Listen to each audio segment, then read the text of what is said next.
आज हम लोग पढ़ेंगे नर जनन अंग यानी मेल रिप्रोडक्टिव सिस्टम।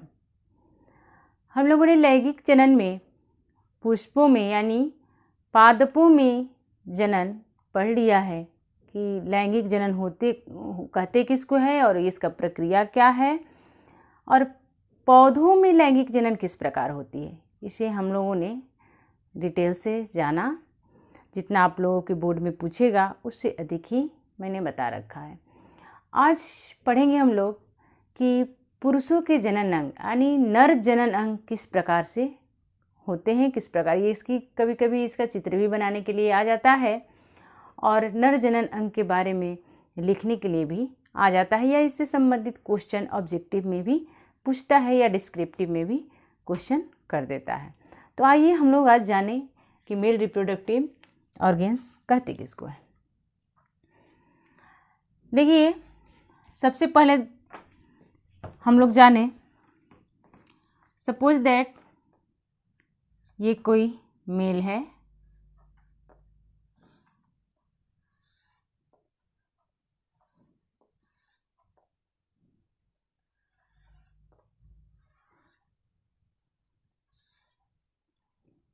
बुरा न मानिएगा, मेरा उद्देश्य यहाँ आदमी का चित्र बनाना नहीं है। Male reproductive organs, suppose that कि ये यहाँ पर ये भाग, यहाँ का भाग का ये वर्णन यहाँ किया गया है ना। तो पुरुषों के जनन अंग किस प्रकार किसे कहते हैं और किस प्रकार ये कार्य करता है, आज हम लोग जानेंगे। सबसे पहले देखेंगे कि एक चमड़े की थैली में ये दो टेस्टिज, जिसे हम लोग हिंदी में ब्रिसड कहते हैं, हिंदी में क्या कहते हैं, ब्रिसड, और इंग्लिश में बोलते हैं टेस्टिज, है ना, होते हैं। यही मेन जो है नर जनन अंग है, यानी मेल रिप्रोडक्टिव ऑर्गेन्स यही मेन है, क्योंकि यहीं पर गैमेट्स का निर्माण होता है। मैंने बताया है कि लैंगिक जनन में एक फीमेल रिप्रोडक्टिव सेल और एक मेल रिप्रोडक्टिव सेल, यानी कि एक नर जनन कोशिका और एक मादा जनन कोशिका, दोनों जब मिलते हैं तो जा कर के फर्टिलाइजेशन की क्रिया होती है, निषेचन की क्रिया होती है, और तब उसे हम लोग लैंगिक जनन कहते हैं। तब जाइगोट और नए जीव का निर्माण होता है। तो यानी कि वो नर जनन सेल कोशिका, जिसे हम लोग जैमेट बोलेंगे, और इसमें बोलते हैं हम लोग स्पर्म, वो कहाँ बनता है, यहाँ बनता है। ये कई लोब्यूल्स में बटे होते हैं, है ना, 3 से 4 लोब्यूल्स में ये बटे होते हैं, और इसी में इसका निर्माण होता है स्पर्म का, जिसे हम लोग बोलते हैं शुक्राणु। क्या बोलते हैं, शुक्राणु, इसी में बनता है। और ये जो पतला पतला आप ये नसें जो देख रहे हैं, ये पतले पतले, ये इसमें से निकला होता है, ये ब्रिसड में से निकला होता है, और इसे बोलते हैं वासा इफेरेंसिया। इस पतले पतले नस जो इसे निकले होते हैं नलिकाएं, उसे बोलते हैं वासा इफेरेंसिया, और ये वासा इफेरेंसिया मिल करके एक कुंडलित रचना बनाती है, जिसे बोलते हैं इपीडीडाइमिस। इसे बोलते हैं इपीडीडाइमिस। ये तो यहाँ से स्पर्म तो रोज बनते हैं, लेकिन निकलते रोज नहीं है, तो कहाँ इकट्ठा होता है, इपीडीडाइमिस में। इपीडीडाइमिस में ये स्पर्म जो है इकट्ठा हुआ रहता है। अब देखिए, यहाँ पर एक कुंडलित रचना है और ये ऊपर तक जाती है। ये नली, ये जो नली है, इसे बोलते हैं वास डिफरेंस। वास डिफरेंस यानी हिंदी में बोलते हैं शुक्रवाहिका, हिंदी में बोलते हैं शुक्रवाहिका। यहाँ से जब बनता है ये स्पर्म, जब बनता है तो शुक्रवाहिका यानी वास डिफरेंस से होते हुए कहाँ जाता है, यूरेथ्रा में, है ना, यूरेथ्रा में जाता है। ये है यूरेथ्रा, ये है, ये मैंने यूरिनरी ब्लैडर यानी मूत्राशय बनाया है। मूत्राशय बनाने की जरूरत इसलिए पड़ी क्योंकि मूत्राशय की ये जो नली है, यूरेटर जो है यानी मूत्र नली जो है, किडनी से जब मैंने जो किडनी चैप्टर पढ़ा रही थी जब किडनी चैप्टर, तो उसमें बताई थी कि किडनी से जब ब्लड जो है छन करके मूत्र आता है इस नली में, तो मूत्राशय में आता है। ये नली वही नली है। मान लीजिए सपोज दैट कि ये नली है, ये दोनों मेरा बाह जो है ऐसे किडनी की तरफ ऐसे जा रहा है, इस नली से जो है यूरिन आ रहा है और यहाँ मूत्राशय है। तो अब ये जो वास डिफरेंस है यानी शुक्रवाहिका है, तो शुक्राणु को लेकर के ये नली आती है, तो ये पूरा बाह पे ऐसे चढ़ी हुई आती है, ऐसे सीधे इसमें नहीं आ जाती, इसके ऊपर ऐसे चढ़ी हुई आती है, यूरेटर के ऊपर यानी मूत्र नली के ऊपर जो है, ये यूरेटर के ऊपर ऐसे फंसते हुए ऊपर से ऐसे लटकते हुए आती है। और आने से, इसमें जाने से पहले, यूरेथ्रा में जाने से पहले यानी मूत्र मार्ग में जाने से पहले क्या होता है, यहाँ पर एक प्रकार की हार्मोन स्रावित होता है जिसे बोलते हैं सेमिनल वेसिकल, है ना, सेमिनल वेसिकल, ये यहाँ पर से इसमें मिलता है। जब सेमिनल वेसिकल जो है वास डिफरेंस में यानी शुक्रवाहिका में जब मिलता है, तो इस स्थान को हम लोग बोलते हैं, इस स्थान को बोलते हैं इजैकुलेटरी डक्ट, इजैकुलेटरी डक्ट। अब इसे बोलेंगे, जब यहाँ और यहाँ ये दोनों जब मिल गया तो इजैकुलेटरी डक्ट बोलेंगे, हिंदी में स्खलन नली बोलेंगे।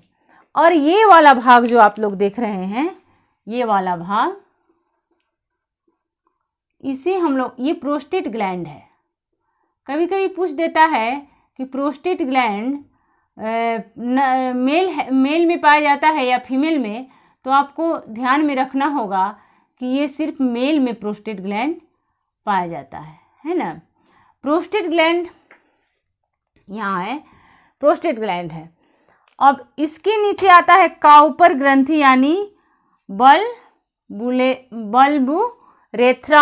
ग्लैंड, बल्बुरेथ्रल ग्लैंड इसे बोलते हैं या काउपर ग्रंथि बोलते हैं यहाँ पर, है ना। सबका मैं बारी बारी से कार्य भी बताऊंगी, हाँ, है ना। देखिए, सबसे पहले तो बनाने की हम विधि कैसे बनाएंगे, सबसे पहले अब ये जान गए आप क्या क्या मेन है। देखिए, 2 टेस्टिज बनाएंगे और इपिडिडाइमिस बनाएंगे, है ना। इपिडिडाइमिस से होते हुए पहले यहाँ ये क्या है, यूरिनरी ब्लैडर है यानी मूत्र नली है ना, अरे मूत्राशय है, और ये यूरेथ्रा है यानी मूत्र मार्ग है, मूत्राशय ये बाहर निकल जाएगा, ठीक है। और ये आप यहाँ इसका बना देंगे मूत्र नली यानी यूरेटर, है ना। अब ये शुक्रवाहिका जो है कहाँ से होकर आएगा, इसके ऊपर फंसते हुए यहाँ आएगा, है ना। यहाँ से फिर आएगा, इसमें फंसते हुए यहाँ आते हुए इसमें मिलेगा, है ना। इस प्रकार जो है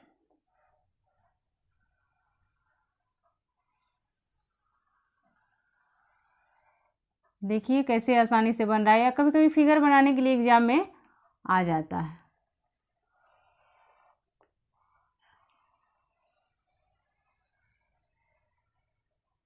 है ना।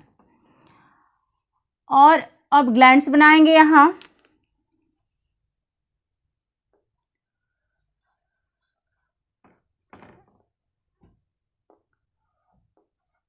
ग्लैंड्स बनाएंगे।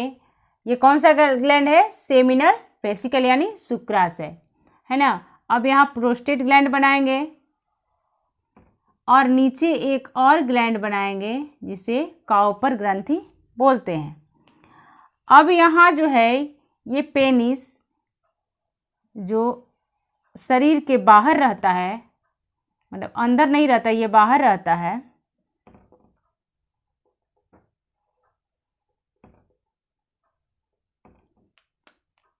ये यहाँ पर यूरेथ्रा आकर के यहाँ पर खुलता है, यानी मूत्र नली। अब ये जो है एक चमड़े से सटी हुई, चमड़े से जो है, चमड़ी की थैली से घिरी हुई होती है, सटी हुई होती है एकदम।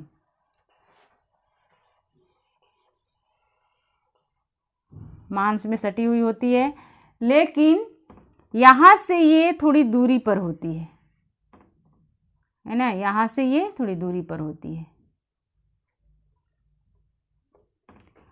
इस प्रकार हम बनाएंगे चित्र, है ना। अब इसका नाम लिख देंगे। ये रहा यूरिनरी ब्लैडर यानी मूत्राशय, ये रहा वास डिफरेंस यानी शुक्रवाहिका, ये रहा ब्रीसड, ये रहा पेनिस, यहाँ से यहाँ के भाग को पेनिस बोलेंगे, और इस वाले भाग को क्या बोलेंगे हम लोग? Glans penis. इस वाले भाग को हम लोग बोलेंगे ग्लांस पेनिस।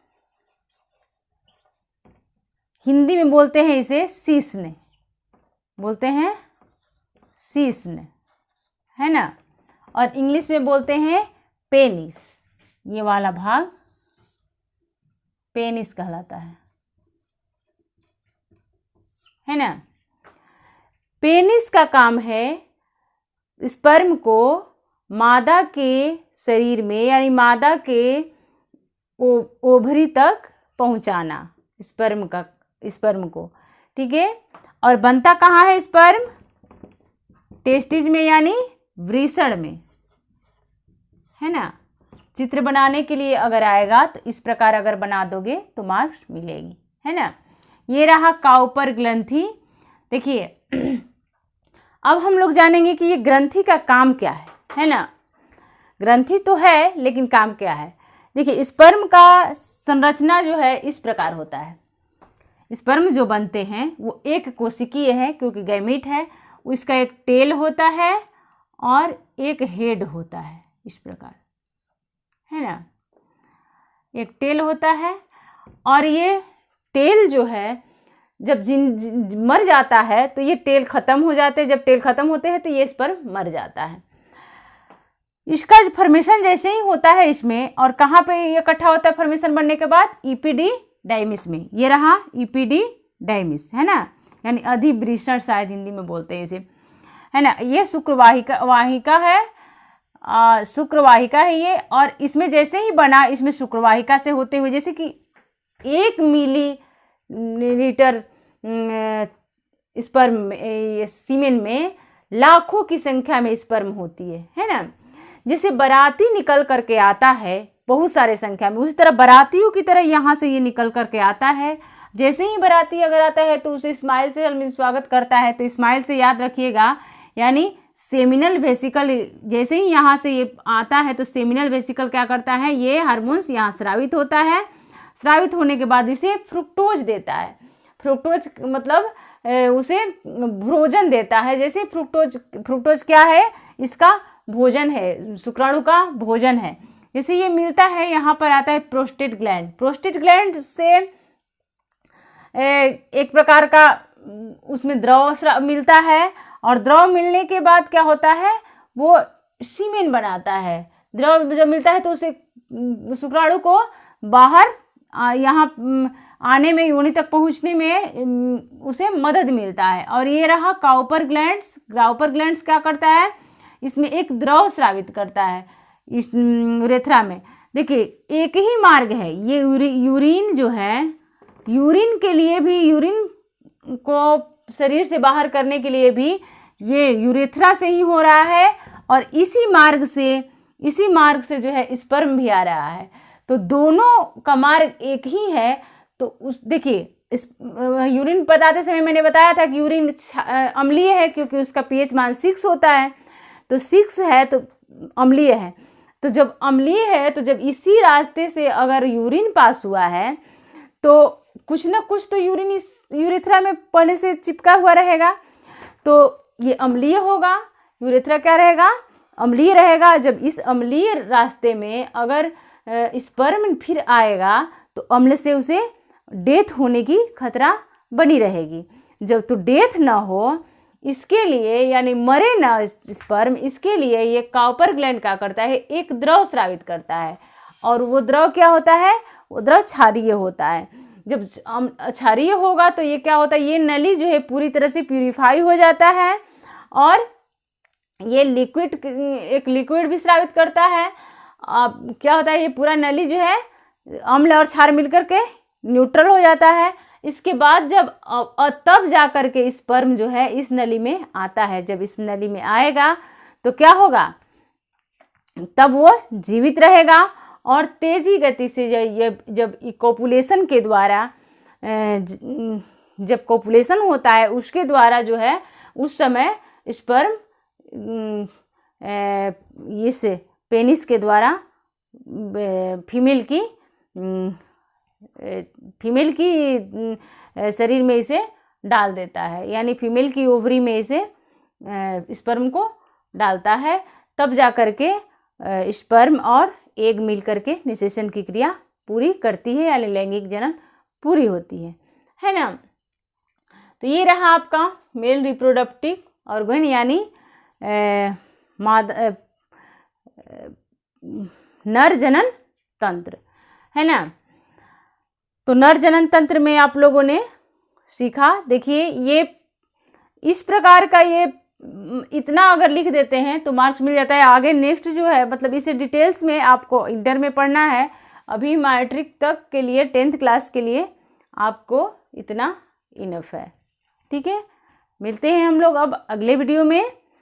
और नहीं तो देखिए इसमें थोड़ी सी एक और जानकारी ले लीजिए, जैसे कि अब हम जब नेक्स्ट में बताएंगे आप लोग को ये भी पढ़ना है कि कैसे जनसंख्या पे नियंत्रण वाला पार्ट। तो क्या करता है लोग कि ये वाला दोनों अगर यहाँ से जैसे स्पर्म निकल रहा है तो स्पर्म को अगर यहाँ जाने से रोक दिया जाए तो क्या होगा कि निषेचन की क्रिया नहीं होगी, स्पर्म जो है अंडे तक पहुंच ही नहीं पाएगा, यहीं पर रुक जाएगा। तो उस समय क्या होता है, इसी को कट कर दिया जाता है, ये को, या इसे बांध दिया जाता है मोड़ करके।